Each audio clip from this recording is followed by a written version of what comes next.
Meski dalam kondisi pandemi global COVID-19, pemilihan Bupati dan Wakil Bupati Pacitan tahun 2020 menjadi salah satu kontestasi pilkada yang paling semarak sepanjang perhelatan Pilgub Pacitan.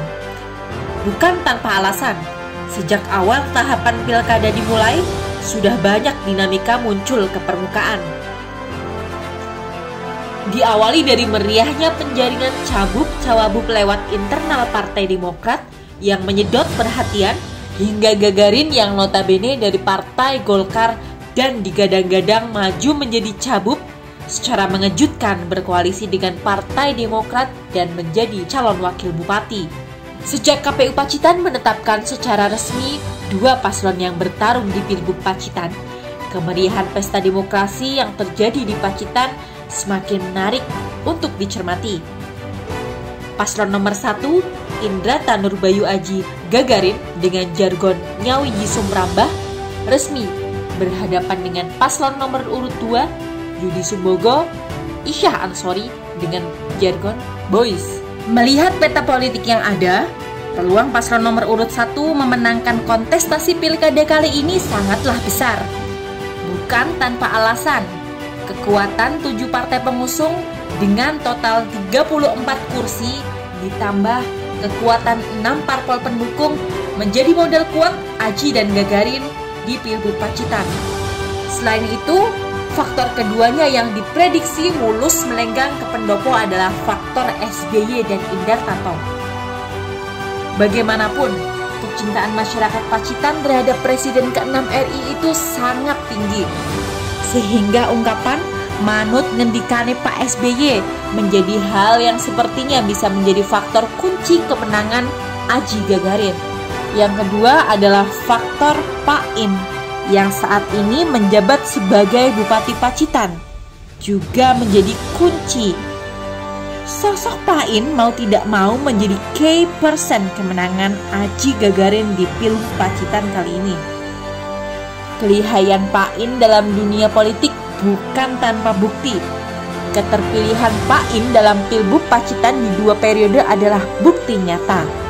Faktor lain yang juga diprediksi menjadi modal kuat adalah dari 2 calon tersebut, di mana Aji dan Gagarin sendiri adalah duet legislator yang sama-sama meraih suara signifikan dalam Pileg 2019 yang lalu.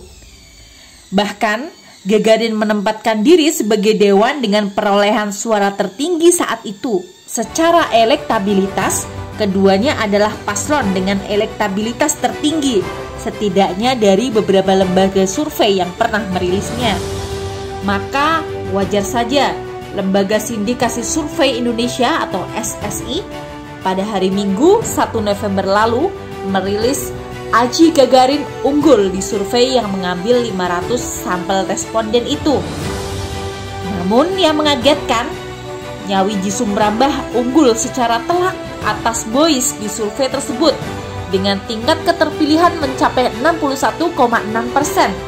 Sementara paslon Boys di bawah 10% saja. Jika mengacu pada survei SSI itu, maka bisa dikatakan Pilgub Pacitan sudah usai untuk kemenangan Aji Gagarin. Namun berbicara politik adalah bukan hitungan matematis belaka. Aji Gagarin bukan tanpa tantangan. Paslon nomor urut 2, Yudi Sumbogo Isyah Ansori juga memiliki modal kuat tampil secara mengejutkan mengungguli Aji Gagarin. Meski di atas kertas, keduanya hanya bermodalkan 11 kursi dari PDIP dan PKB, namun jangan pernah menganggap enteng lawan.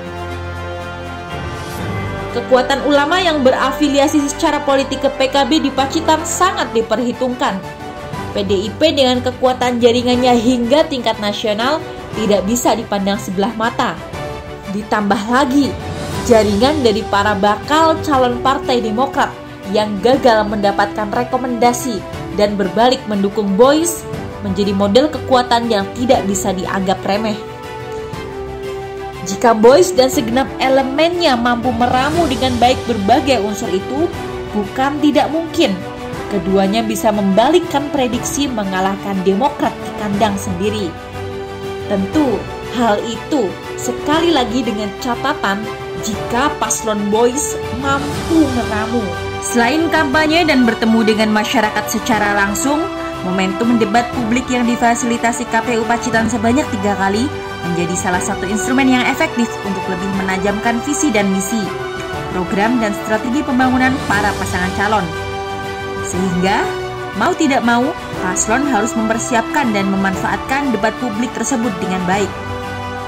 Meski debat pilgub di masa pandemi ini dilakukan pembatasan peserta, nyatanya banyak masyarakat yang melihat agenda tersebut melalui layanan siaran langsung di sejumlah kanal. Tentunya, sebelum hari puncak pemilihan bupati dan wakil bupati tiba, pasangan calon harus memanfaatkan momentum debat ini dengan baik untuk lebih meyakinkan pemilih tentang pilihannya. Pilgub Pacitan tahun ini juga menjadi tantangan bagi penyelenggara, yakni KPU untuk meningkatkan partisipasi masyarakat. Karena tantangannya adalah pilgub yang masih dibayangi penularan virus corona. Dengan beban target partisipasi masyarakat sekitar 77%, tentu bukan hal mudah bagi KPU dan seluruh jajarannya untuk meningkatkan partisipasi masyarakat. Lalu, kira-kira siapa yang nantinya akan menggantikan kursi Indartato Yudi Sumbogo di Pendopo Kabupaten Pacitan? Apakah Aji Gagarin yang pindah ngantor dari gedung Dewan ke Pendopo? Ataukah Yudi Sumbogo yang naik tingkat menjadi Bupati Pacitan? Rakyat Pacitan yang akan menentukan pada Rabu Wage 9 Desember 2020 mendatang.